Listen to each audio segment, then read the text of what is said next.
Congress party 2024 से एक परजीवी कांग्रेस पार्टी के रूप से जानी जाएगी।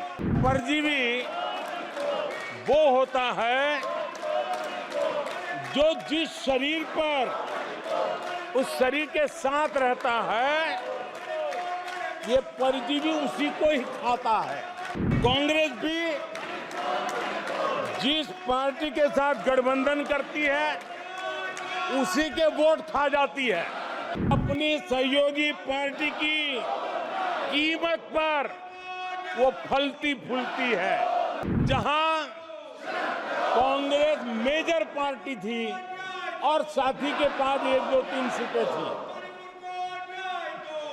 वहां कांग्रेस का स्ट्राइक रेट सिर्फ और सिर्फ 26% है, 26% है। जहां किसी का पल्लू पकड़ करके चलते थे, जहां वो जूनियर पार्टनर थे, किसी दल ने उनको कुछ दे दिया मौका, ऐसे राज्यों में कांग्रेस जहां जूनियर पार्टनर थी, उनका स्ट्राइक रेट 50% है। कांग्रेस की 99 सीटों में से ज्यादातर सीटें उनके सहयोगियों ने उनको जिताया है। ये चुनाव इन साथियों के लिए भी एक संदेश है। आदरणीय सभापति जी, अब कांग्रेस पार्टी 2024 से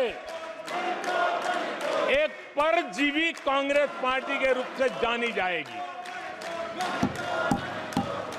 2024 से जो कांग्रेस है, वो परजीवी कांग्रेस है। और परजीवी वो होता है जो जिस शरीर पर उस शरीर के साथ रहता है, ये परजीवी उसी को ही खाता है। कांग्रेस भी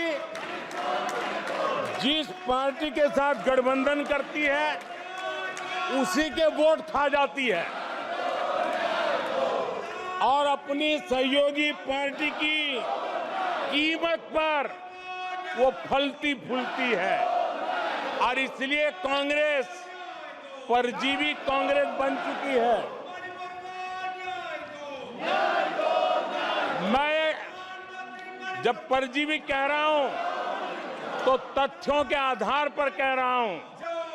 जहां जहां भाजपा और कांग्रेस का सीधा मुकाबला था, या जहां कांग्रेस मेजर पार्टी थी और साथी के पास 1, 2, 3 सीटें थी,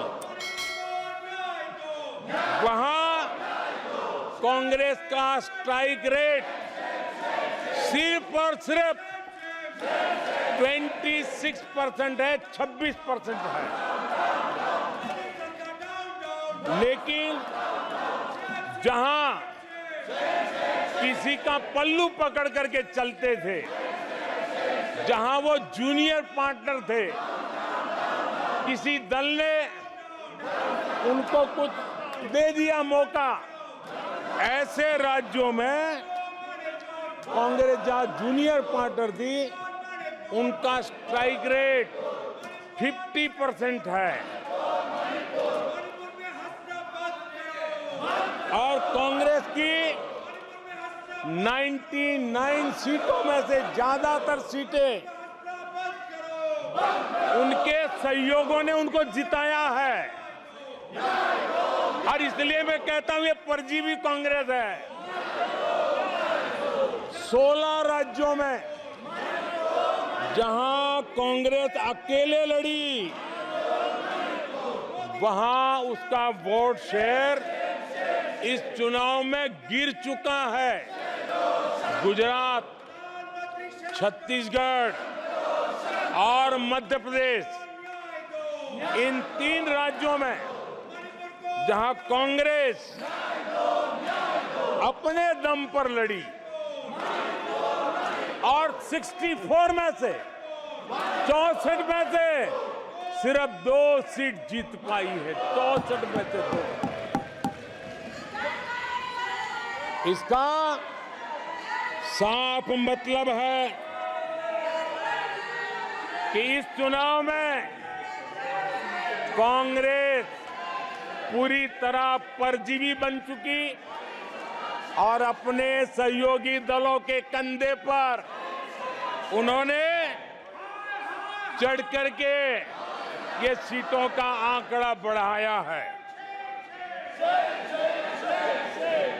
अगर कांग्रेस ने अपने सहयोगियों के जो वोट खाए हैं वो अगर न खाए होते तो लोकसभा में उनके लिए इतनी सीटें जीत पाना भी बहुत मुश्किल था।